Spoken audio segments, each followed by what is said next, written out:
It's always busy in A&E, but this year has been off the scale. The number of people arriving for treatment at Birmingham's Queen Elizabeth Hospital soared by 20% through the long winter, a pattern mirrored across the country. It wasn't just the seriously ill needing life-saving care, but people walking in with minor problems. A lot of the patients often think that this is the place that they can come any time of the day and night. So we are open 24 hours a day, so if they can't see their GP, if they can't get into a walk-in centre, if they don't even think about it, they just come here and presume they'll be treated.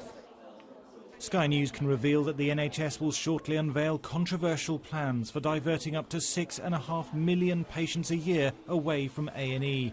In an exclusive interview ahead of the report, the doctor leading the rethink said GPs, pharmacists and paramedics will be asked to do more. We know that between 15 and 30% of patients who turn up to be treated at A&E could have been treated in a general practice. Now, they didn't know that, but that's because the system didn't obviously make itself available to them. We would look to the public to understand the issues, and when the situation does get difficult, to take the advice that I've suggested about phoning first, to get the right advice, to go to the right place, to think of using your general practitioner or indeed your pharmacist, your local pharmacist. They give a lot of advice for minor ailments.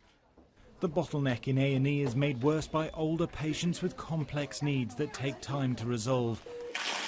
The Health Secretary will next week say GPs must do more to keep the elderly out of hospital.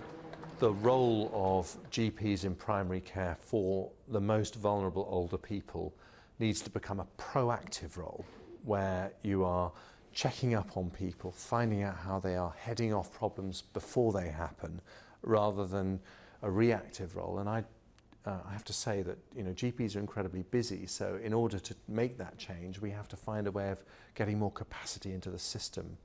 And that is a big challenge, but we have to address that, because in the end, if the NHS is going to be sustainable, it has to be about prevention as much as cure. But GPs say they're already doing what they can. They too are seeing more patients than ever. They are overwhelmed by the workload that they're expected to deliver. And we've got to start to build general practice, not blame it, not victimise it, but to build it and to invest if we're going to solve these problems. And I'm sure the Secretary of State recognises that. The NHS has been given an extra £500 million to provide emergency care over the next 2 winters, a sizable sum that underlines just how concerned ministers are about the problems facing hospitals. Thomas Moore, Sky News.